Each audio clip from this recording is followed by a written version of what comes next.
Hey everyone, good to see you guys today on our mini webinar slash new episode of Full Funnel Live. It won't be a full webinar because we're not going through the whole concept of full funnel marketing, but what we want to address today is the framework that we use with our clients that actually we co-created with our clients and use it as a proof, right? How to show marketing impact on revenue in just 90 days in one quarter, right? So probably some of you have seen that yesterday we have published our first book, basically on the same topic with slightly different subheading, full funnel marketing, how to survive as B2B CMO in AI era and long sales cycles. The framework that we are going to share with you today is the part of this book. And also, at the end of this session, as we promised, we want to run a live giveaway to share with you to celebrate the launch. We want to give a few prizes for everybody who supported our launch. So we'll give one consultation, a few ABM bundles, our courses, Full Funnel ABM and ABM on LinkedIn. And we also, what else? We'll also give one license to Full Funnel Academy. So stay tuned, stay until the end. We'll have a lot of goodies for you. And with that being said, let us know, guys, please, where you all join from today. We are again finally broadcasting from sunny Spain after a few days of constant training. Let us know where you all join us from, and maybe Vlad, we can just kick off. All right. So when we first talked about publishing this book was back, I think, end 2022, beginning 2023. And, we had so many ideas. We wanted to write it. But then, as things happen, life happens, business happen, we didn't get to it. And when Andre proposed to write it, to finally write it and publish it last year, I was like, but man, so many things have changed. We are living after 2 or 3 different types of crises in our industry. We are seeing the AI hype. We are seeing a lot of things that have changed. So we really had to kind of take a step back, dive deeper, and understand what's actually going on. And this is the first part of the presentation, just to explain. So in order for us to really anchor this book and the narrative and the solutions in there, we wanted to, one, understand what's going on in the market right now. What are the B2B CMOs struggling with, marketers, marketing teams, but also what is actually working these days. So let's dive into what we have learned. The first thing, and there is probably not a better way to describe these things that are happening in the industry, the problems, the challenges that people and teams are experiencing, than actually by hearing it from them. And I think this quote captures this really well. And it's talking about the widening gap between expectations that the leadership has and the actual reality. And I love this sentence. Leadership wants faster results, bigger numbers, cheaper acquisition, all at the same time. But at the same time, the buying cycles are longer, budgets are tighter, market noise is absolutely deafening. So that's actually capturing really well what a lot of teams are experiencing. There is a tremendous amount of pressure to deliver faster, to do more with less, right?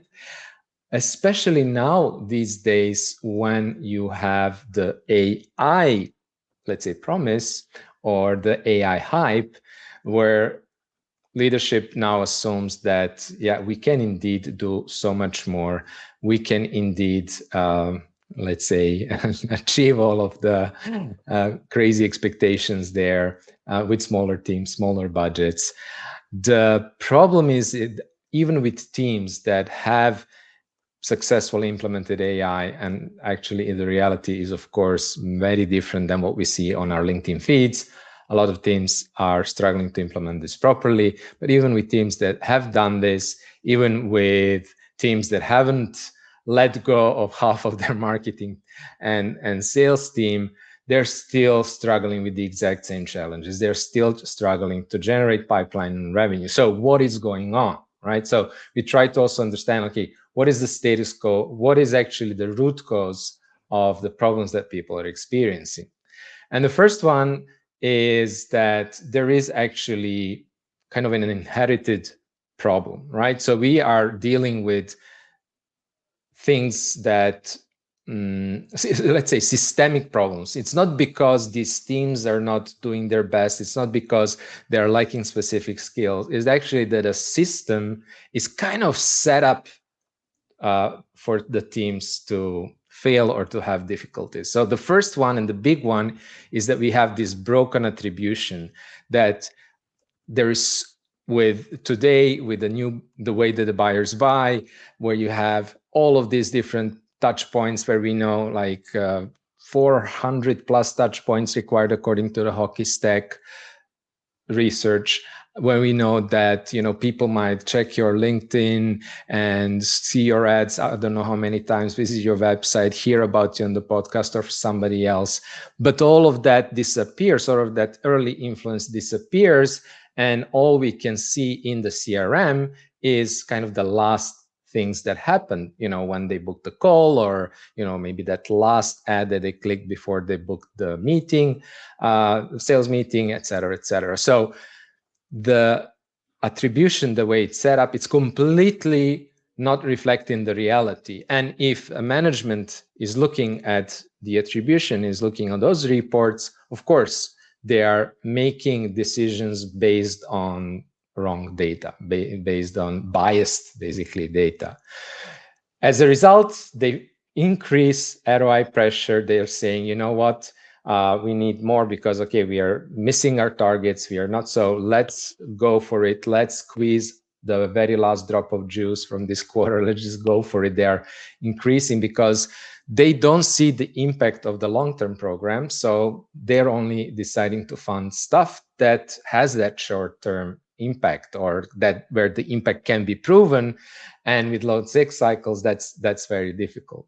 At the same time, we have also different teams that are required. Like, it's actually B2B marketing and sales. It's a multidisciplinary sport. You need all of these different functions from marketing. You need to be able to educate your customers. You need to have good content. You need to generate the demand. You need your demand generation team.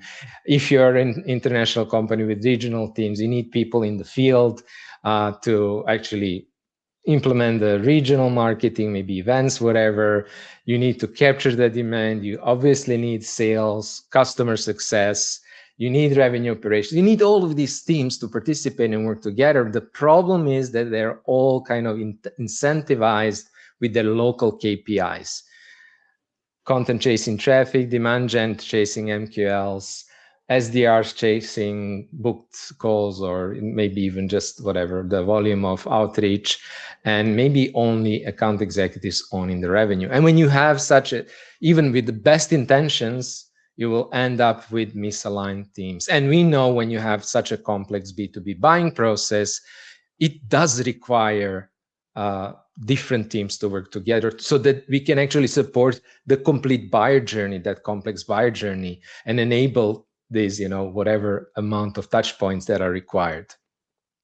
And at the end, you're doing your best to achieve goals that are already kind of set up to failure, because we can only allow, as a leadership, we are only allowing the short-term kind of programs. You don't get a chance to run the actual things that will generate brand awareness and demand, right? And at the same time, you're pressured to implement AI. You're also experiencing yourself personally a lot of fears of missing out. We all are. You see all of these posts on LinkedIn and YouTube and everywhere, really, about amazing things that people are doing, where in reality what actually is happening is that a lot of people obviously are like in the golden era, trying to sell you the idea and sell you consulting courses, whatever they're selling, the tools, the technology, obviously, all of that stuff. But in reality, the reality is very different. Teams are struggling to properly implement it, and especially struggling to get results from that. But at the same time, nobody is really willing to admit it. Nobody's really willing to say, to come out and say it. You know what? We've been doing our best, but we are not really seeing the results. So there is a lot of FOMO going on. And finally, you're in that system. It's this, you're having inherited that system. It's despite your best effort,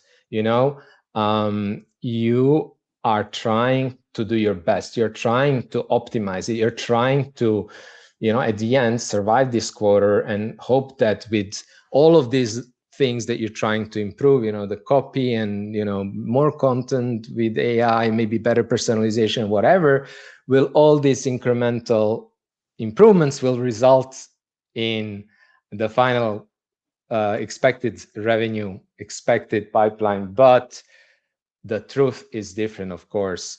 If we don't change the system, this system problem is going to stay. You cannot solve this without actually changing the system. We are living in a broken playbook, and unless we change the playbook, we are not going to be able to solve the problem. We are not going to be able to make the impact that we want as marketing. So let's go on with this topic and wrap it up. Andre, if you want maybe to take the next one. I just want to quickly ask you guys, are any of these challenges sound familiar? Just type in the chat any, let's say, number that sounds familiar to you. 1, 2, 3, 4, 5, all of them. Just curious to see if that indeed resonates. Yeah. For the whole thing, all of them. Yeah. Thank you so much. Yeah, it's the truth to be said, as Vlad mentioned, last year we did a research. We spoke to 50 plus B2B CMOs asking about what's going on, the challenges, etc. So honestly, it's not us making this up, but this is what we have heard. Anyhow, I will briefly wrap up the kind of the consequence of it, right? The biggest problem is that the model we all operate in, the model how many B2B marketing companies give to marketing, right? The way how they see the marketing function, it's fundamentally misaligned with the buyer journey, right? The best quote I have heard is from Ashley Faust, who was on our podcast from Atlassian. She said, B2B buyer journey is like a playground. People come, they can leave at any time, they can do whatever they want, and we can't push them. But what we can do is just to influence that buyer journey. And obviously, it goes against the, let's say, funnel utopia that companies establish, that there is a marketing funnel, a sales funnel where we can just put as many leads as we want, right, and then proceed them on autopilot with automated outbound cadences or marketing nurturing email cadences, right, and generate the pipeline. The biggest problem is, aside from, let's say, business outcomes, aside from missed revenue targets, the biggest problem is the consequences that B2B CMOs are experiencing. You all probably know that the job market is really tough, and the data just proves it, right? First of all, that we have seen this report that first time from John Miller from X Demand Base and Marketo, where he said that less than a third of CEOs currently trust in their CMOs, right? And you have noticed how CMO tenure is plummeting, right? And this is the big problem. So it means that we're just staying in the system that is playing against us, right? And there are no, like literally, there is no way to optimize around. We can gain some time, but ultimately we know how it will end up. So what's the solution, right? Basically, we'll share a few, let's say, fundamental principles, then explain how to quickly get buy-in for this, and lastly, show the step-by-step implementation framework. I will, if you don't mind, Vlad, I will just briefly explain the core principles because I believe we have covered them multiple times, and lots of people who are listening to us have seen them in on LinkedIn or read in our newsletters. So the core principles, right? Whenever we think about marketing, we need to think about buyer journey through buyer lenses, right? How the demand is formed on the buyer side, right? It's not that because they saw our ad or received an email, they decided to buy, right? It never works like this. And you can all recall your own buying experience, right? It always starts from being absolutely not in market where you are not looking for any solution, but you are looking for best practices to stay up to date with industry news, trends, etc., right? And this is how subconsciously we are making the list of preferred vendors, right? The companies that are delivering the best possible information that attract our attention, etc. Then, when there is a strategic project, a strategic initiative, right, and then we see that there are some challenges or we have some needs to be able to achieve the goals for that strategic project, we start looking for different solutions, right? But we might not know what is the best solution. We know that we need a solution, but we don't know what is the best one. So we start looking for alternatives. When we define the best solution, then we start thinking about concrete vendor, right? This is how we start evaluating these vendors, and when we know that this solution is aligned with our budget, needs, etc., we make, and also the vendor seems to be credible, trustworthy, we buy from them, more or less, right? And the reality that it's not linear at all. What does it mean for us? It means a simple fact that we must align marketing, sales, and client success processes with this buyer journey.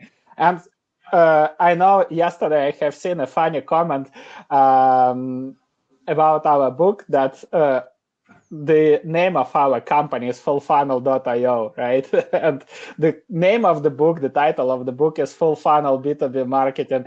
And one CMO mentioned the word funnel is already triggering leadership. They are thinking that we can control the buyer journey, that we can still fulfill the funnel, right, on autopilot. But the truth is the full funnel marketing means that we need to influence the entire buyer journey together with all client-facing teams from awareness to expansion, right? Not working in silos, the first slide that Vlad has shared, but just together working on all of these stages. And there are 5 prerequisites for it, which you can read in more detail in the book. So here I'll just share the prerequisites. First one is strong go-to-market fundamentals, messaging, positioning, 4P, product, price, promotion, right? Cross-functional collaboration, another one. We already spoke about this. The influence in the entire buyer journey, right? Full funnel attribution. We can't just report on MQLs because we know that this is the vanity metric in complex sales cycles. And we can't report always on revenue on all marketing programs, but it doesn't mean that we can't show anything. We need to show the holistic measurement of how we are creating the awareness, how we are progressing the strategic accounts, how we are creating pipeline, etc. These are the most important things. And lastly, whenever we want to do anything new, whenever we want to do something that has not been proven in your organization, we need to go through POS framework, which stands for pilot, operationalization, scaling. We start with small scope pilots, and a lot of people associate pilots to ABM. It's not only because we spoke a lot about it, but it's not about ABM. Whatever you want to try, thought leadership program, buyer enablement program, field events, I don't know, business breakfasts, you always need to follow through this process. Pilot, then whenever you see the results, you start operationalizing it, you're creating good SOPs, you're creating quality benchmarks, etc. You start adding AI to these processes to automate some routine tasks or parts, right, with your best practices. And lastly, scaling, where you start sharing this process or this program with the rest of the teams, or start scaling it across the organizations. So these are the core solutions, and we'll go to share with you step-by-step implementation. But before you can implement, you need to get the buy-in. So I'm passing Mike back to you, Vlad. Yeah, this is a big one, of course. it's very difficult to get a buy-in for a long-term program where we just explain why the leadership is only focused on the short term with the broken attribution, etc. So it sounds like a chicken and egg problem or catch 22. I'm not sure which one to use here, but how do you get out of this? So that's something that all of our customers, all of our clients have to go through. They have to get their buy-in. And I think we'll learn more from our customers about this than they learn from us. And I remember like the first time we had Ken Roden from back then. He was working for Wiley and Cross Knowledge, whom we worked with as a client. And then he gave the presentation. I was like, okay, this guy really understands how to get buy-in. So a lot of the stuff that we are sharing here actually comes from our experience of how our clients worked on that buy-in. So what we observed there is that there is kind of two types or two steps in the buying process, or two types of buying that you need to get. The first one is you really need to get the buying into the problem.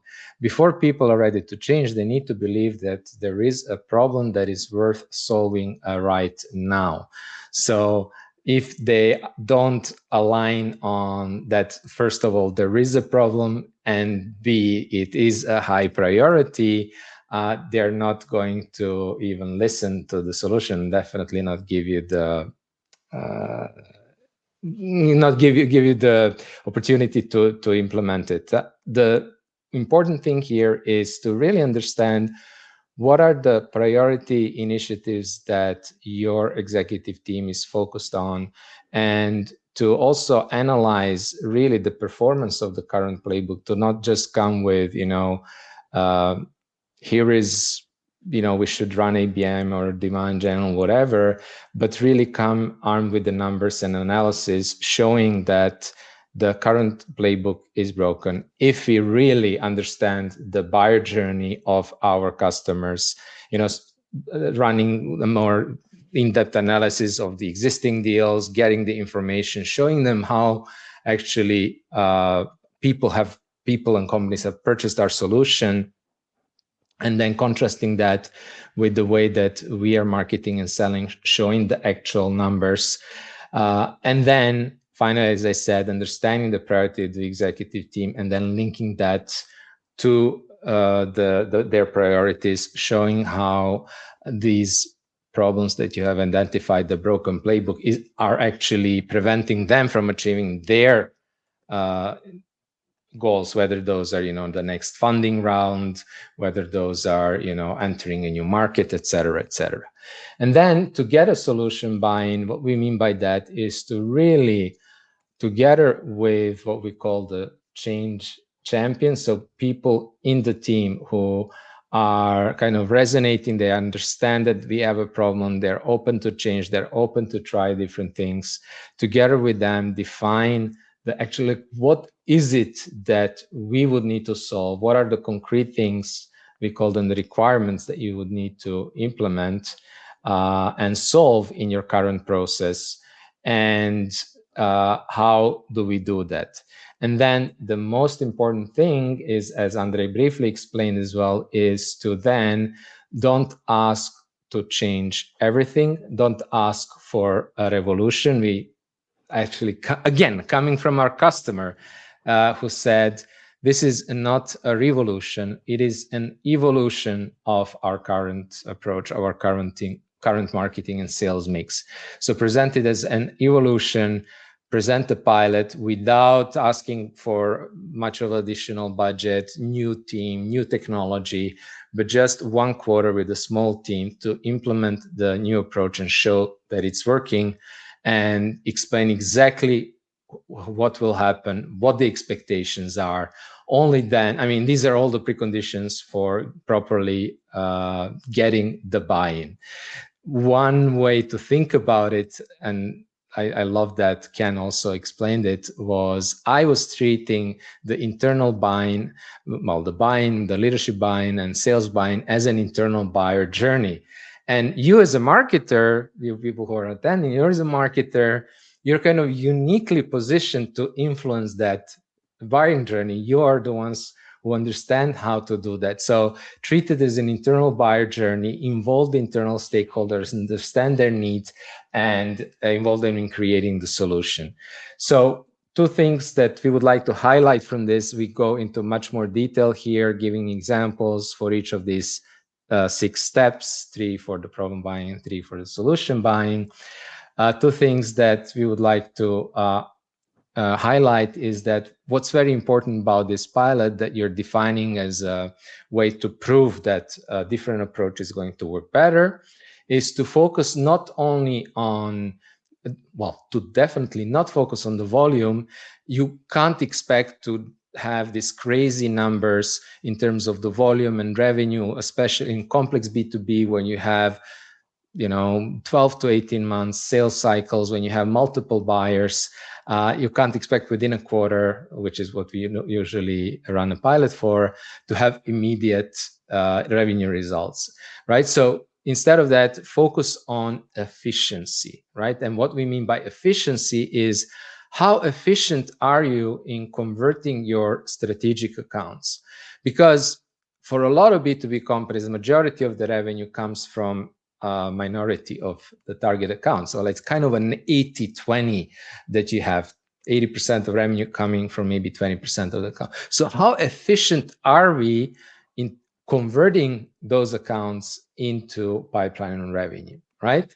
Another very important aspect is that this will never work. We already mentioned several times, you need cross-functional teams. The reason why you don't have cross-functional teams and even when they try to work together is because of misaligned incentives. So one way that we have solved this, at least during the pilot, is to say, instead of fighting for the attribution, let's just agree that all the accounts that we are going after as a team here, as a cross-functional team, will get an all-bound attribution, which is to say, instead of marketing sales sourced, we'll obviously attribute it to the team, which in practice also simply means that the salespeople who are involved will get a credit in terms of their compensation. Marketing doesn't get any compensation anyhow, and no bonus is there. So we can mark those as marketing influenced or marketing sourced. And then finally, once you have that cross-functional team, you define also the targets. They're in charge of the same target, which is related to revenue, right? So these are kind of fundamental principles that you need to get the buy-in for, because otherwise even a more successful pilot is not going to really be sustainable. And the one final thing that I wanted to highlight, as I said, didn't have the time to go through the full process of getting the buy-in. One practical thing that we always like to deliver and finish with is creating an executive memo. A lot of executives enjoy reading the memos and are used to understanding the problem, solution, and the business case based on these short documents. We also provide this pilot memo templating always with our customers, with our clients, help them to create such a memo where we explain, the problem, highlight the problem, the cost of doing nothing, like what is this costing us, what is the impact on strategic objectives that we have as a business, what are the key challenges that we want to solve, what is actually going to be that pilot, who's going to be in that team, who's going to do what, and what are the key metrics that we are going to measure. So this is a process that can take some effort, summarized in a very short way. As I said, we go into much more detail in the book, but we know this is something that should be addressed explicitly. Like it's very, very difficult to just like go to the leadership and say, hey, we should be doing X without taking the time to go through the problem, solution buy-in, and present the case for the pilot. So once you have that buy-in, you're basically getting a buy-in to run that pilot. And you're actually only getting the first part of the buy-in, which is like, okay, show us, we're giving you the chance to show us, to prove that this approach works. So how do you actually build that proof? This is the next part of the presentation and the book. We actually separate it into two parts. One is planning, and the second part is the actual execution. And you might be wondering why you guys are talking a lot about planning, but truth to be said, how many years we've been running full funnel? 6 years. So I would say that all successful projects that we have done together with clients, we had proper planning, which kind of created 80% of the success.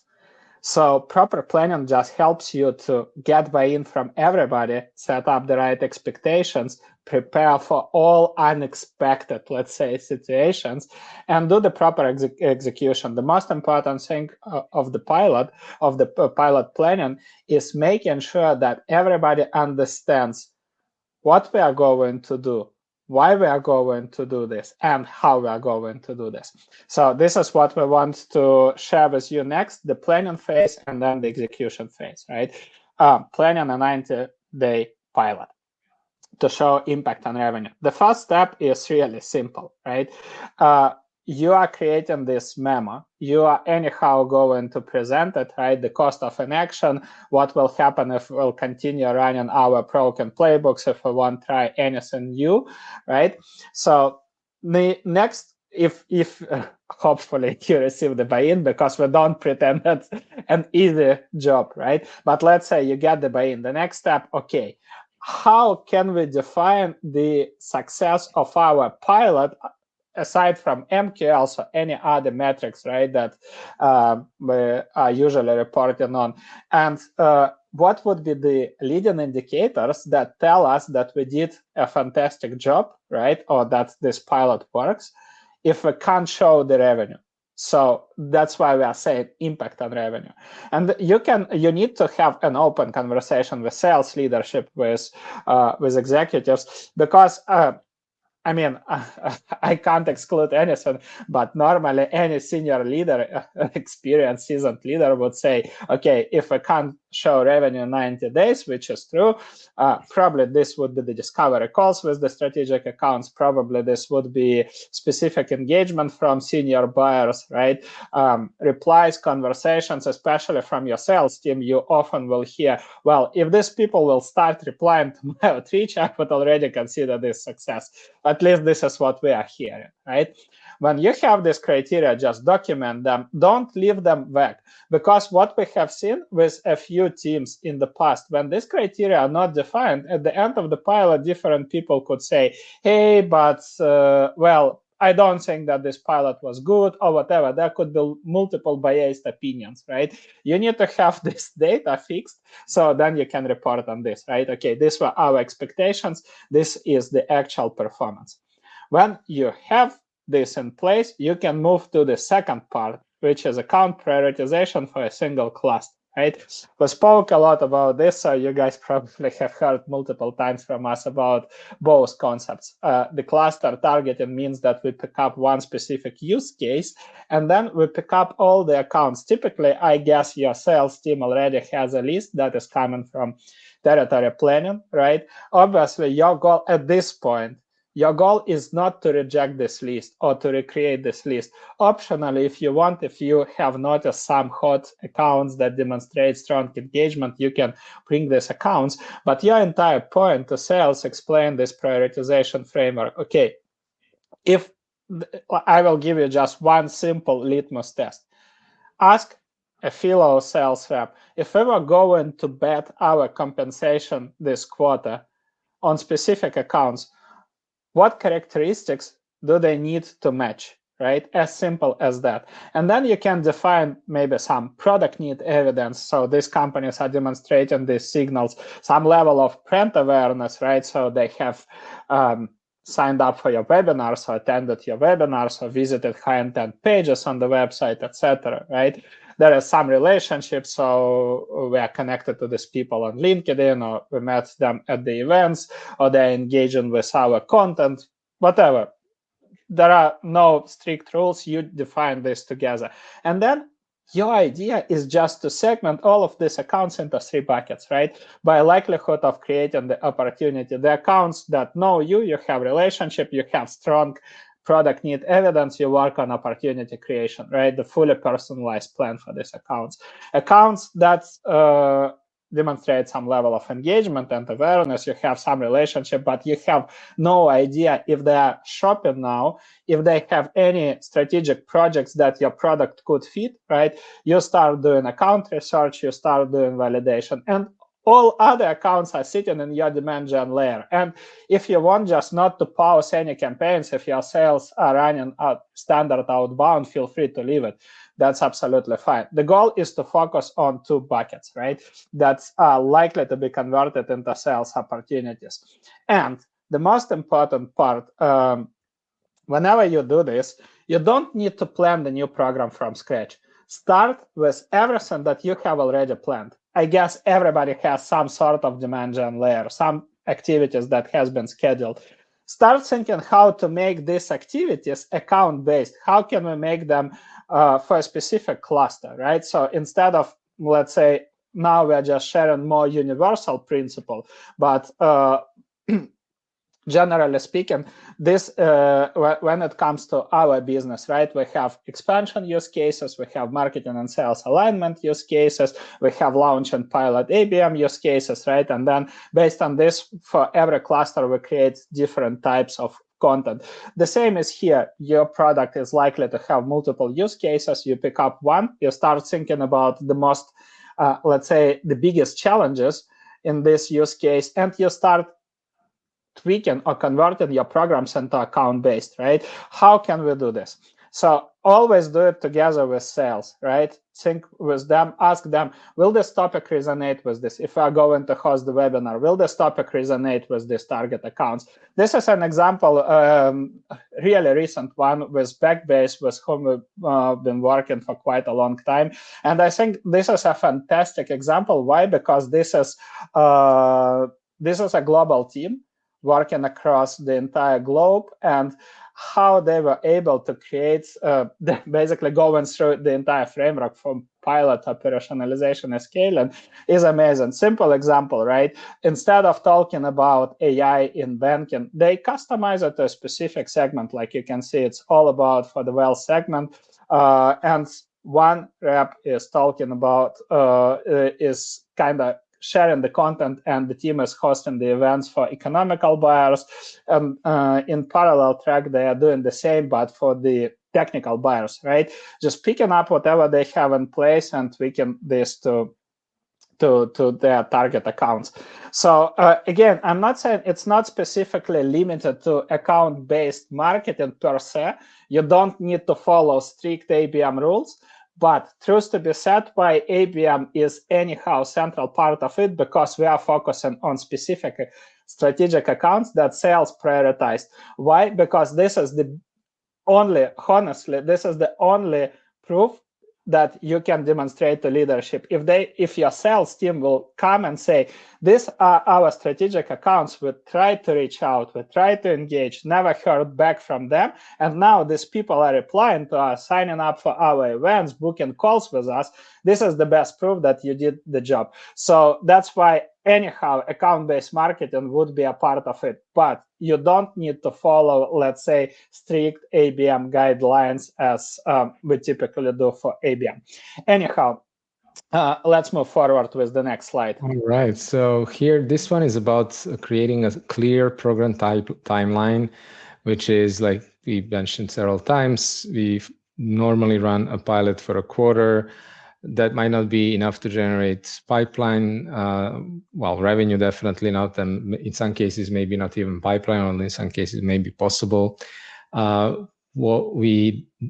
is enough to generate what we always easily agree with sales, which is meetings booked with buyers from the strategic accounts.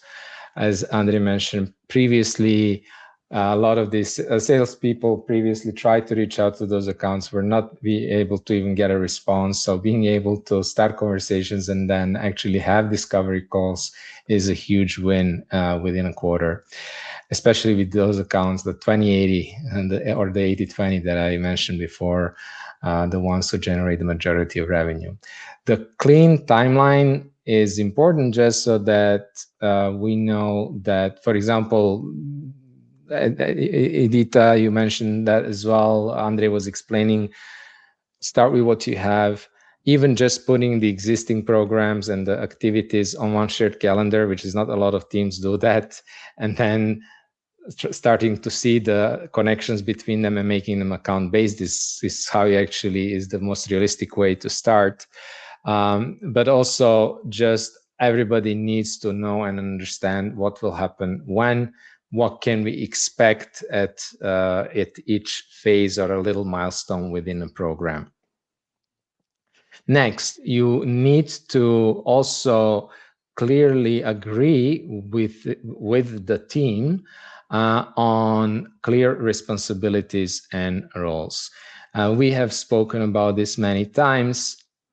Within, let's say, the minimum viable team that you want to have, a minimal viable cross-functional team that you want to have for a full funnel program, for an ABM program, you want to have these kind of 3 core roles, which include the program lead or the ABM lead, if you're focused on ABM implementation, who is a person who guarantees the sustainability of this. So person who actually owns the program and the process and the reporting, who's coordinating kind of not just the project management, but the whole coordination there.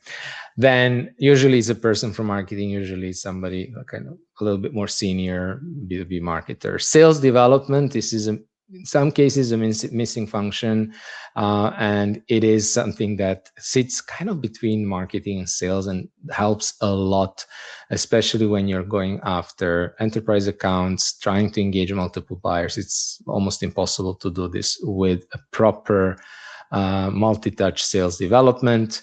They should be able to spend at least like let's say a day a week, let's say an hour a day a week, helping him working on engaging those target accounts. This is where you break or make the program. Content, dedicated content resource. We try to repurpose as much of the existing content, if it's appropriate, as possible, but still here, you need to have somebody who is responsible to help adapt the existing content to be used by sales. Because at the end, what we are trying to do here is to, let's say, bridge the top of the funnel and the bottom of the funnel, which is like awareness, and then the actual sales activities, sales calls, and deal development by creating awareness, helping our sales reps get more responses, get more conversations, and creating content that they can use on social, maybe events or webinars and things like that, that allow sales to engage with target accounts. Also content that is actually relevant for those target accounts. Even just the pure fact that they will want to share that content with a senior buyer is already a good litmus test, I think, of whether this content is good quality and at the right level. So these are the 3 essential roles, but you still need, very important, this won't work unless you get input from a good subject matter expert. Like, otherwise the content is not going to be relevant. Ideally involve them maybe as a event speaker, providing the input on the content, on the strategic narrative, what's actually going on in the market right now with those accounts, and basically addressing that in our marketing and sales activities.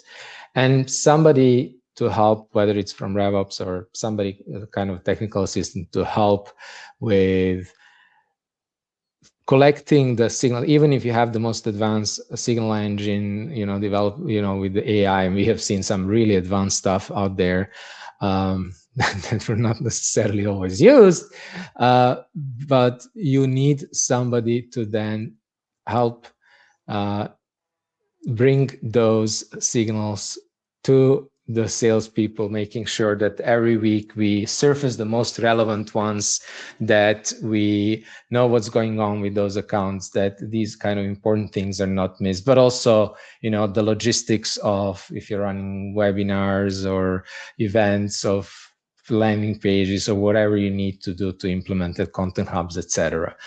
This is always helpful. If not, one of the team members need to pick it up.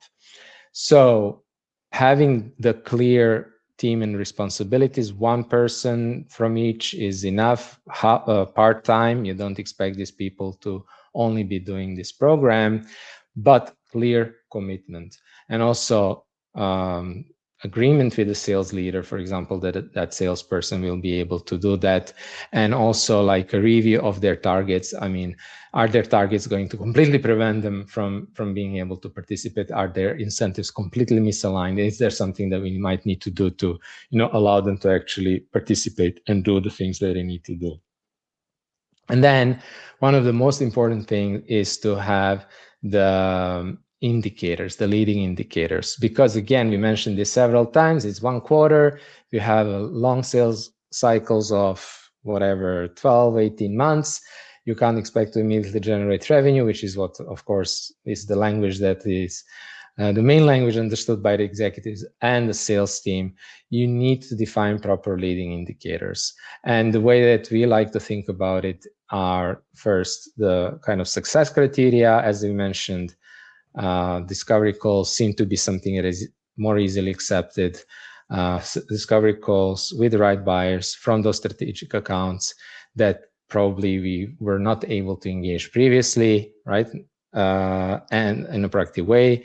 And then also actively, let's say, working, these are examples, like actively working on 15 engaged accounts, right? With multiple, engagements, as we define whatever the engagement threshold that we define. And then for the 30, 60, and 90 days, what can we expect? What are the leading indicators that we can expect? Well, after the 30 days, we can expect that we are actually building the proper account, prioritizing the accounts, selecting and qualifying them, that we are starting to engage them, that we are starting to generate awareness, that we are seeing the initial responses, that we are seeing the initial content engagement, right? In the second phase, which is kind of like more the warm-up phase and the future pipeline development, we are seeing increased number of engaged accounts. We are fully going through those accounts, understanding their needs, know how to reach out to them. We have an account plan. We are inviting them to, let's say, if we run a webinar, inviting them to that webinar or an event, and we actually see the results of that.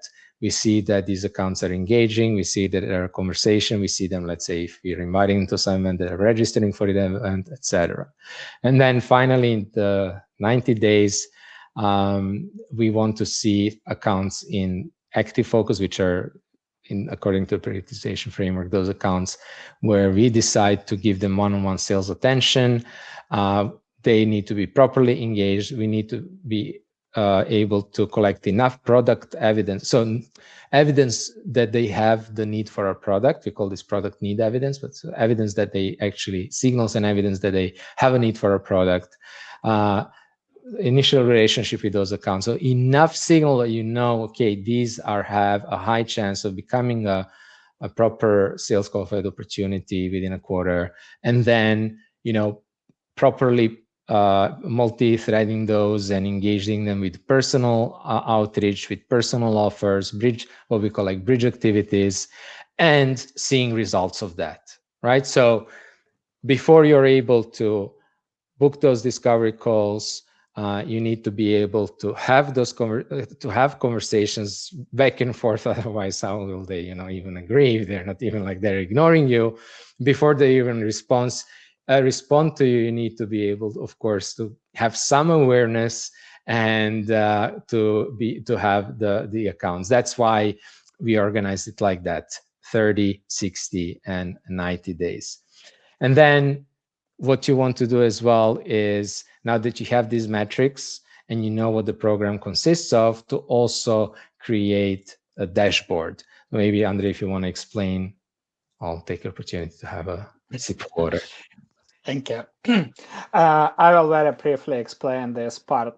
So whenever it comes to program dashboard, right, the most important metrics that you want to present here are obviously any pipeline related metrics, right? Pipeline opportunities created, pipeline value, revenue if you can, ideal outcome, right?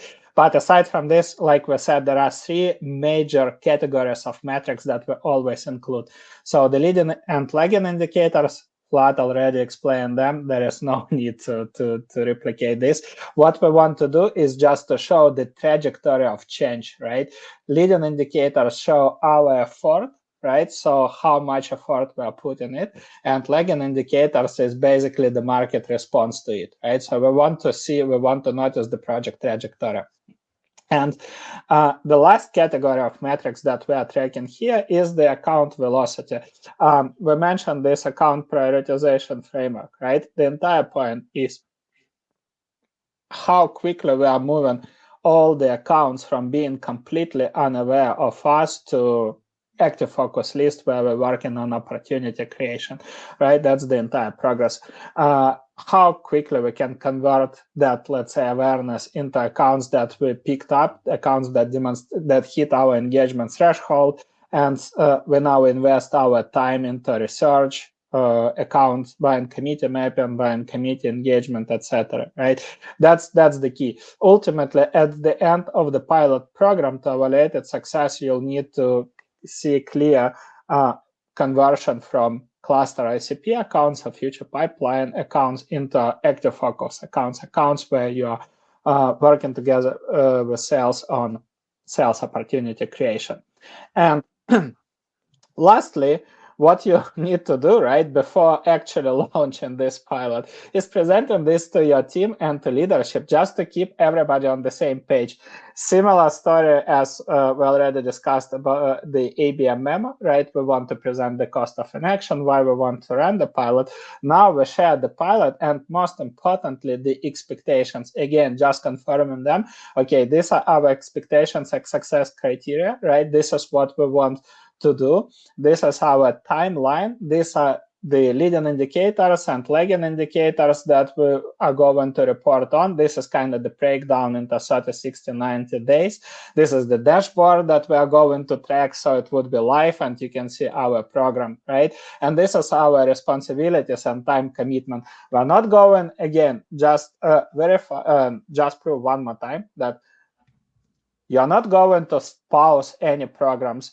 You're not going to see a negative impact on all other activities, right, or metrics. You want to try something new just to see if there is a better way to create pipeline. And then you have the team onboarding meeting. This is the most important, where you go through everything in detail to make sure that everybody, again, just repeating myself what I said, everybody understands why we are doing certain activities, why we are doing them in this order, right? What do we expect from them? How do we know that they will work? And what is the role of everybody who owns what in this process, right? This is the most important. Where I honestly feel the pilots are cracking is when I don't know. Sometimes I have this feeling that marketing is scared to kind of dive into detail and get this confirmation from sales. Do you guys really understand what to do? Usually I have seen a couple of presentations that are going, okay, guys, so this is the pilot and this is what we want to do. Do you know what to do? Yeah. Okay, let's move forward. But honestly, this is where it starts cracking, right? So the entire point is make sure that everybody understands what to do, how to do, in what order, and get this written confirmation. When you have this in place, you can move to the execution, and we'll walk you through this part briefly, and then answer your questions. So executing your pilot. We have 6 slides here. The first one is the most important, right? Schedule regular weekly pilot sync meetings. Without regular sync, your pilot will die on the second week. It's just, I don't want to be pessimistic, but I can tell you for sure. So if you are not aligning from the first day, right, it's going to die very soon. So the weekly sync meetings are all about reviewing the tasks, planning the tasks for the next week, reviewing the bottlenecks. What are the root reasons for these bottlenecks? How you can solve them, right? Reviewing your leading indicators, are you hitting them? If yes, good, how can you double down, or how can you increase the volume? If no, what's preventing you? What works, what doesn't work? And then you also review the account engagement. What signals have we captured about accounts that we are capturing? What can we do with this? What would be the best possible next actions, right? That's the entire point. Literally, you need to keep your program agile, right? So if you see that something works, you double down on it. If you see that something doesn't work, then you review, is there a bottleneck that prevents us? Then you altogether brainstorm how to fix it before it's too late, right? Or if something that we are doing doesn't really work, right? And then you decide how to pivot from it. So that's the first part. The second one is very easy. We already discussed it, right? You need to track it. You already told your leadership that you are going to keep it live, you are going to update it. So you put all the weekly numbers into this dashboard, right? And also it's very important for you as an owner of change management, because you want to see the positive trajectory, right? You want to see that your numbers are improving. That's the most important part. And then the last principles, I think Vlad can quickly I'm share happy to this do it. one. So very important is to document what works, and not just in a way of imagine having a recipe, prepare all the ingredients, cook cook the main meal, but actually properly document all the steps, and use as much as possible screenshots, examples, videos to show the actual, let's say, messages you've sent, content you've created, and how you've created, so that on the one hand, it's clear on your examples, that anybody later on can see exactly what you did on your own examples, not a generic one. And then also that the idea basically is that anybody who follows that is able to execute it, let's say with a 70% or so accuracy. Another thing, why is this important, is we spoke about AI. People also ask questions. The proper way to implement AI in a way that it will work is based on a process that is proven, right? So you've done something, you have gone through a number of steps, you have done something, you got the results, and now you want to maybe use AI to scale this. Well, that is what makes sense, not just expecting AI to solve it everything for you, right? So you know what works, and then you're implementing this in AI. Well, this documentation is going to help enormously in how you set up the AI, because it's going to be so much more effective if all the steps are clear, but also if you have examples of what good looks like. If you can show actual, what we call like the quality benchmark, show it, here is the kind of result that we want to get from the work that the AI agent, for example, does. So document what works. Important is to also over communicate wins, even if those are early wins. I think several times today we mentioned like sales is very frequently struggling to get even responses from those like strategic accounts. So I remember when we had the first meeting booked with, what was it, a big airlines company, doesn't matter, with one team. That was like a big celebration, because okay, now we not only somebody came to our website based on recommendation from somebody that they know, and we were lucky that they booked a call with us, but we actually proactively went after them after a small list of accounts, and now these top accounts, and we are able to show, hey, if we do A, B, and C, we are getting these results, and sharing these results along the way.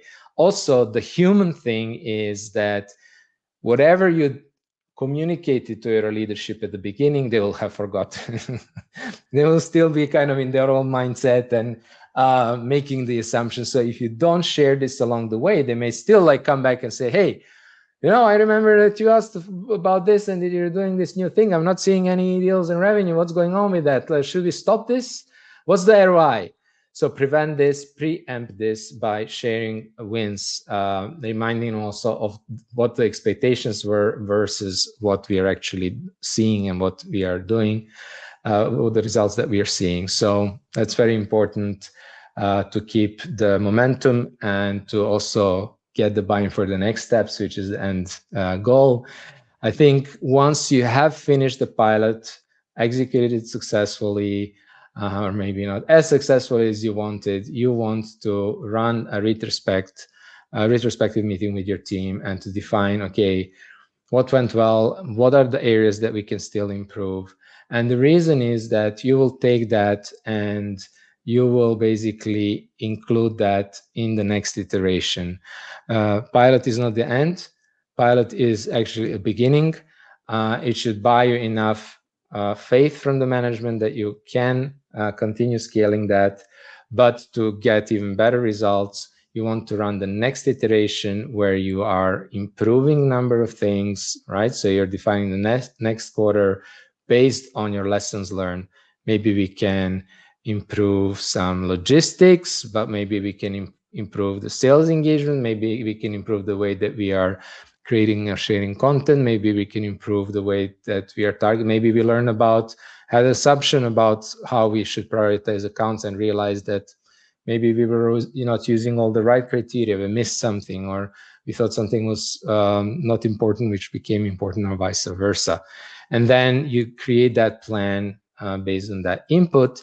And usually it is also in the next iteration that we start implementing AI and technology to refine and accelerate some processes, things like account research, preparing the input for processing the input, like interviews, webinars, other things, create content, helping sales prepare their outreach. So there's a number of things that you can do once you have a clear process that has proven to work. So that was probably too fast going through the whole process. But just to briefly summarize it, there is no way in which you can improve the broken system without actually changing the system itself. But you're kind of with a catch-22 where in order for you to be able to prove that system, to change that system, you need to get the approval, and leadership won't fund anything that doesn't have the immediate ROI. So it seems like kind of a no solution scenario. Well, this is exactly what the goal of the book was, to show you how to get out of that seeming trap by defining a small pilot where you're actually fundamentally changing the way that you're working, but on a small scope, how to get the buy-in for it, how to plan a proper pilot, not just like, okay, we'll run ABM, but how to plan it properly, how to make sure that it includes the right activities, and then also how to actually run it and achieve and capture the success, so that this will translate into actual approval for you to scale this to your organization, drive more pipeline and revenue, and kind of like also definitely improve your chances surviving as a B2B CMO, right, in this crazy world that we find ourselves in, and become also, I think, kind of attractive as a marketer who is able to move the needle. We need more of that. I think a lot of companies would love working with marketers like that. So thank you so much for staying with us, for all your questions that we are going to get into right away. Just one last mention of the book. We have to do this because we are very excited about it. We worked so hard on this. And so it's still, the link is in there. If you haven't already, it would be a great pleasure for us, and would mean a lot if you would give it, if you would check it out, and if you enjoy reading it, leaving us a review, sharing with somebody you think this would be relevant with. Thank you for that.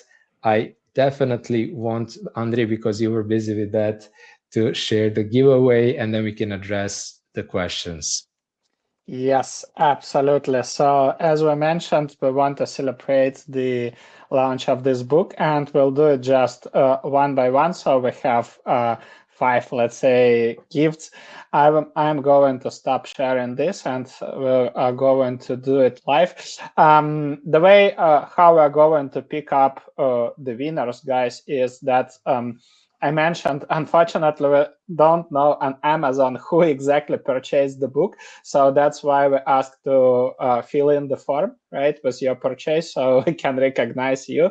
And here we have, I know that at least from the Amazon stats, we know that 80% of you who have purchased the book haven't submitted that form. Anyhow, sorry if you are not in this list.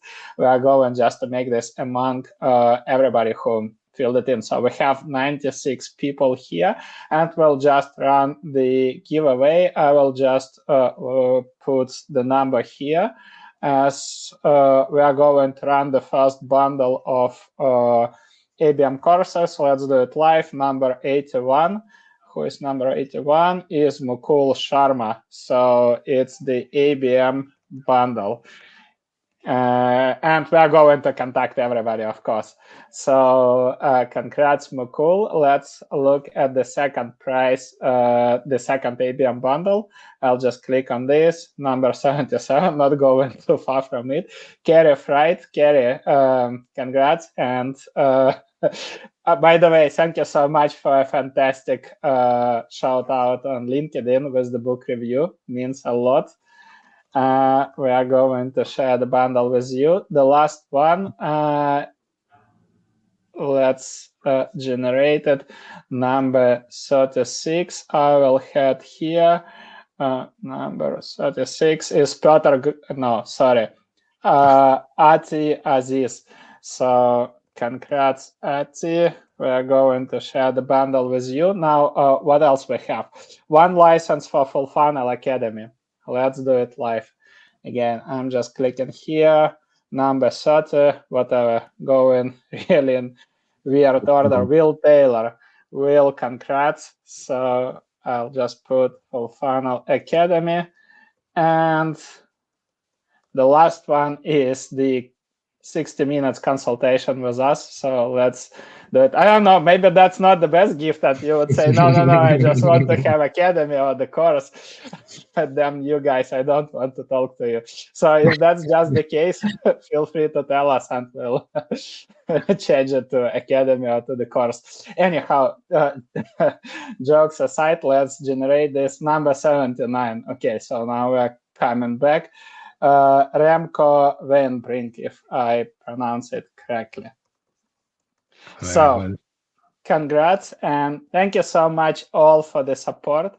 I hope it didn't take a lot of time to nail this down. I will stop sharing my screen. So everybody who won the gifts, we are going to contact you and share the access. And now let's answer the questions. So Ashley asked about the lists when Andre was sharing about the different types of different lists or buckets. I think you call them, Andre, when we are prioritizing accounts. The cluster ICP, future pipeline, and then active focus. Are those static lists that we define before the pilot and then we focused on them, or are they more dynamic? And the answer is yes, they are dynamic. You may start with all accounts being, I mean, sometimes it happens, you don't have an awareness in the market, decide to run ABM on that market. Well, in that case, they all begin on the cluster ICP and they progress as you're trying to create awareness. They progress to future pipeline. Then some of them where you're figuring out that there is a need, the relationship is being built, they move to the right, more to the active focus. Sometimes they can move backwards. So maybe in the beginning we have assumed that we have sufficient understanding and knowledge, or after trying to engage for a while and they're not engaging, we might decide to demote them and not to focus on them that much anymore. So there are dynamics. dynamic lists, and we review this usually weekly. During our weekly pipeline review meetings, one person prepares the overview of the new signals, engagement data, and then we go over them together and decide to promote, demote, maybe add new accounts to the list. Maybe some accounts that you initially didn't target are relevant and they're engaging, and then we also want to include them. So hopefully that answers your question, Ashley. Let's move on to the next one if you want to pick one, Andre. Yes. Question from Brian. If you're just starting to build out a marketing function at your company, where do you start? Or is this not aimed at that? So truth to be said, if let's say if you come to the company and this company is running anything, right? There would be still expectations from the leadership to deliver some results. So obviously what we have discussed, it's not the entire marketing function. And briefly, per se, I mentioned that creating strong go-to-market fundamentals and marketing function is one of the prerequisites, right? So this framework basically will help you to achieve really quick alignment with sales and prove some results and show some results, right? Which also will give you some time to build the proper marketing function. And the proper marketing function obviously includes the 4P that we have discussed: messaging, positioning, pricing, right? The way how the full funnel marketing plan, the way how you think about client success, expansion, all of this process, right? So these are the parts of creating marketing function, and to create a good one, it takes a lot of time. So basically this framework helps you to win that time, prove that your vision, your idea for the future marketing function, right, has a solid proof, and based on this you can start working on it. All right, so this is a really good question from Pontus. If you're working within a universe of only 200 to 300 target accounts, where you have accounts that typically come to market every 2 to 3 years, what is the reasonable expectations for opportunity generation, and does this tiny thumb change how you approach leading indicators at all? It's an excellent question, and I think a lot of people with high ACV, complex sales, when they are really honest and they review what is the actual now market that I have, sometimes they call this like have the right to win, right? And real ICP currently, they realize that their market is going to be limited. Maybe not to 300 accounts, maybe to more, but like it is a situation for a lot of our clients for sure. Which is why ABM in the first place, right? You have no choice but to do ABM in this case, right? So, but the questions are really good, and I want to say that first, I think that what are the reasonable expectations? Well, it depends also on the level of awareness of your brand. If this is completely new market for you, if let's say 200 out of those 300 are, let's say, North America, and before that you only ran or had some awareness in Europe or Asia, you'll have to need to adjust your expectations. You will need to have different expectations in terms of opportunity and revenue.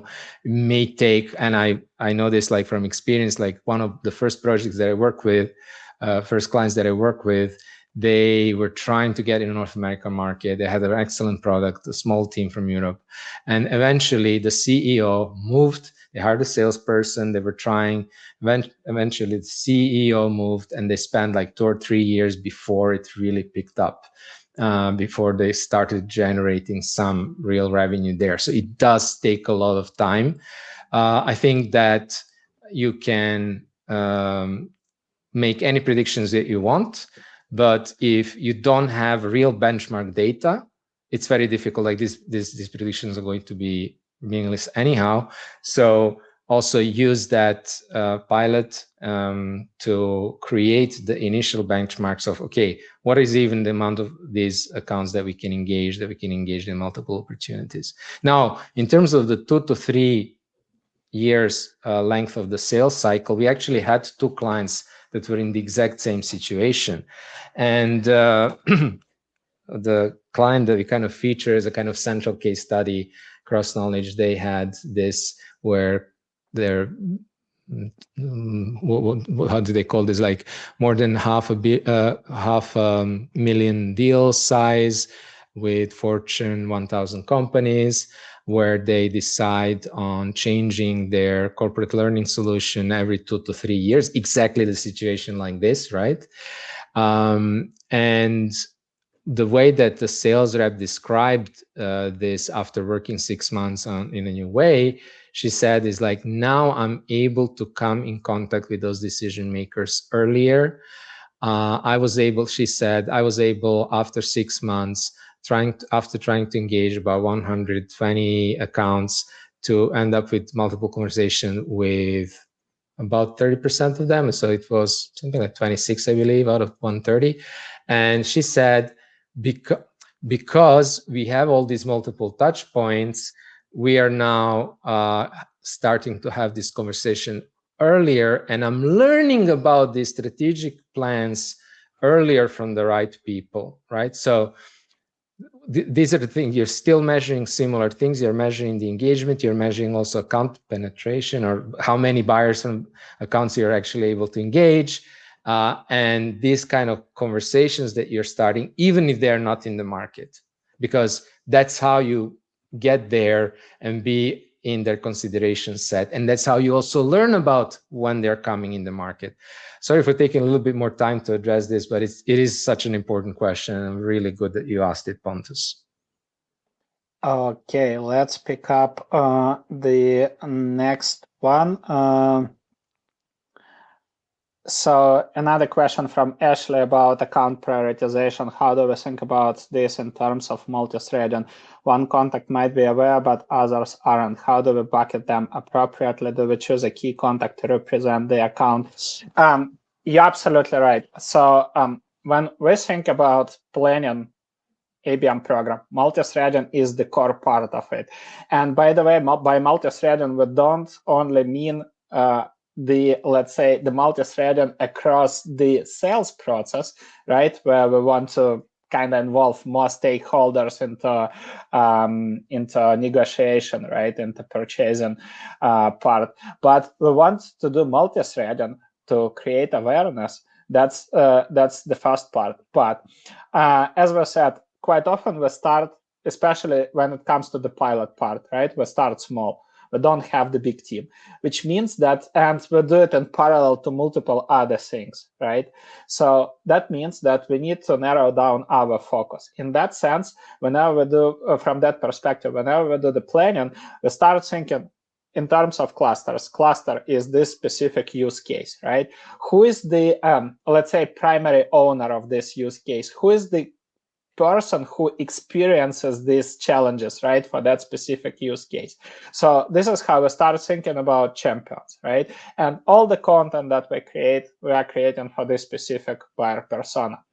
Then if I have capacity and resources, we share it with you example from Backbase, right? Obviously, we can do it in parallel for technical buyers, for economical buyers, for power users. But if we need to choose because of capacity, then we always focus on the core person, right? A part of ABM playbooks, and I mentioned hitting engagements threshold, building the relationship, creating awareness, right? Is how can, the next question is, how can we do this? Which means that we install a lot of playbooks that require direct engagement with these people, right? So when they start replying to us, when we have any type of engagement with them, the next step is picking up this engagement and distribute to other people. Maybe I'll just give a very simple example that will resonate with everybody. Let's say we are running this live podcast or mini webinar. Let's say, Ashley, you sign up for this webinar and we want to engage your colleagues, right? The easiest step that I would take, right? Obviously, a site, let's say, let's leave the marketing site. We can do air cover if we want to promote this webinar to your colleagues. But let's say the easiest step, I would just ask you, thanks a lot for signing up. Like, what's the number one question you'd like us to cover? Or if I'm sales rep, right, I want just to share this with our speakers to make sure that they cover it. And let me know if there are any colleagues who might be interested in this topic, would like to invite them, right? You might reply, you might not reply, but if you reply, I would reach out to these people. And even if you won't reply, I would reach out to your colleagues and say, hey, your colleague Ashley just signed up for this event, so you guys might be interested as well, right? Very simple example of early multi-threading just to create awareness. Obviously, I'm not saying that it guarantees 100% that multiple people will come, but these are our leading indicators. These are our activities that are under our control. At least we show up on their radar, right? So we stay top of their mind. So this is an example. We focus 100% on the core, let's say, buyer persona, but multi-threading is always a part of it. So I hope that answers your question. There was a question you answered partially, but I think it deserves a look. Actually, Martin asked about can you zoom in a little bit more into the signals? And he mentioned like search intent signals. So I just wanted to give a little bit of broader view of the signals of what we mean by that, and then address the very specific question about the search intent signal. So the first thing to understand is like, what is actually, when Andre was explaining this account prioritization playbook or frameworks, excuse me, we looked at 4 different types of criteria. We looked at the account awareness. Are they aware of us? Yes or no? What are the different engagement, let's say, signals that we can pick up to know whether they're aware of us? Then relationship. Do we have a relationship with some of the members of the buying committee?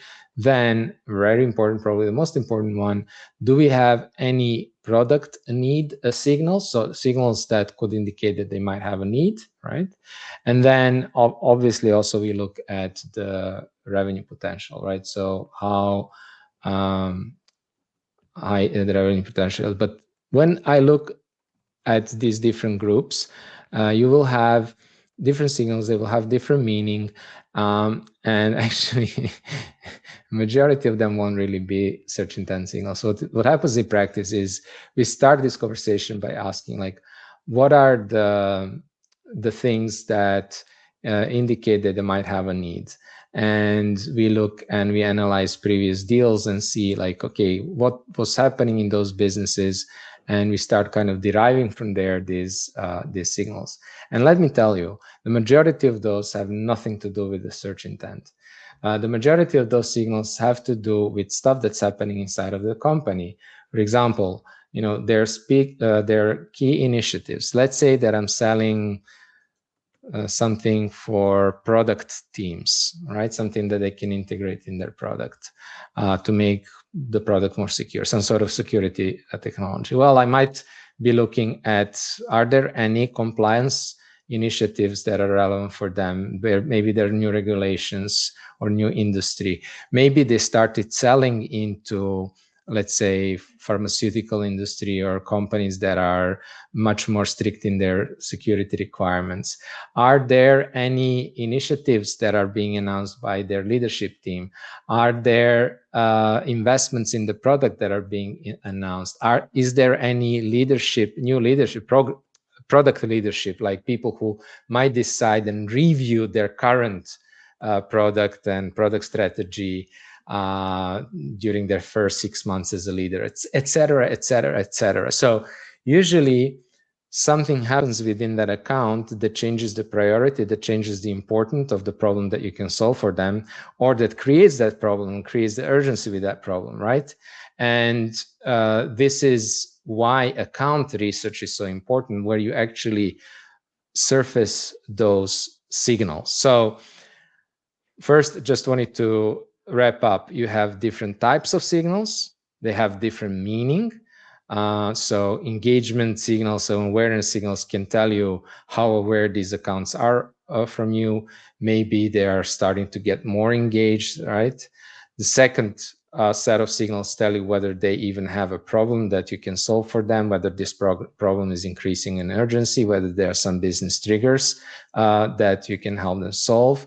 Maybe you also, as Andre was now just explaining a minute ago, you are doing some so-called progressive profiling, basically engaging with those target accounts and learning the inside information from those accounts about their priority, about, let's say, their current stack or whatever is relevant for you. And you are hearing, getting some inside information, giving you that insight that helps you prioritize those accounts. But these signals also help you personalize your marketing, because let's say if they have a new executive team, maybe a new product owner, let's say, well, maybe one way in which I could approach that person would be, we have created this guide for the first 90 days of a new product owner, and I can give a checklist of the things that they usually review in their first, let's say, 90 days or something like that. I could speak to the specific challenges that this account will likely experience with the new, let's say, compliance requirements. Or maybe because I can just check out their product and see the way that the security is implemented now, I can give them specific vulnerabilities or incompliances, et cetera, et cetera. So this not only gives you the prioritization, I should pay more attention to these accounts, it also gives you insight to personalize how you're messaging that account, what content you're sharing with them. In other words, how you're marketing and selling. That's real, true account-based marketing and the role of signals there. And again, unfortunately for HubSpot, maybe search intent might be part of those engagement signals. Maybe it's trigger. Actually, the way that I would probably use it is maybe I would decide to start research of that account to see whether there actually are any other signals, right? But I wouldn't just take this, give it a lot of meaning on its own. You will have to have the full picture, the 360-degree view. And before we'll cover the last question, let us know, guys, was it helpful? Was it insightful? Did you enjoy it? Always curious to hear your feedback, and we'll cover the last one. LinkedIn best approach for ABM campaigns or trip-based model using email automation. So I have a very strong opinion about trip-based programs. They have their place in the marketing mix, but it's not for pipeline generation. So if you're operating in long sales cycles, trip campaigns is just a fastest way to create the noise.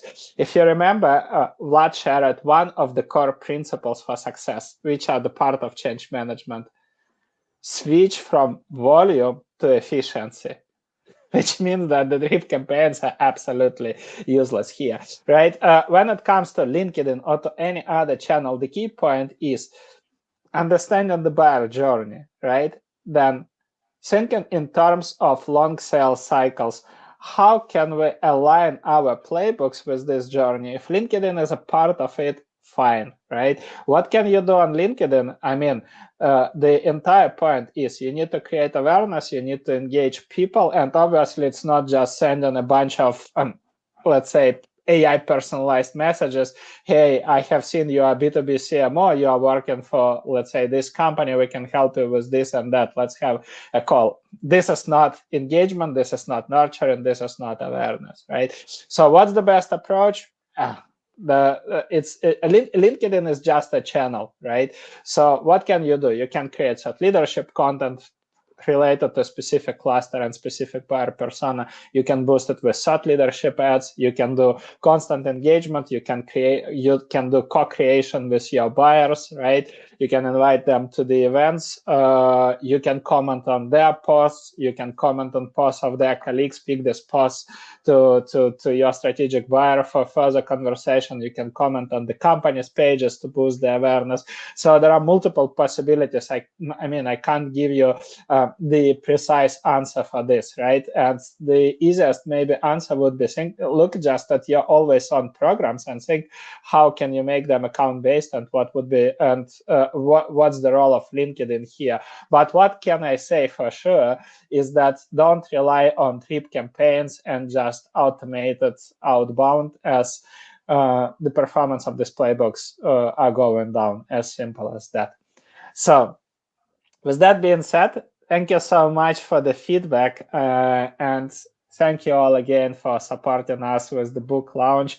Hope you will enjoy it, and we'll have a couple more episodes until the summer break. We'll have one more case study with one of the clients. So stay tuned. Thank you so much, and have fantastic rest of the week. Cheers. Thank you.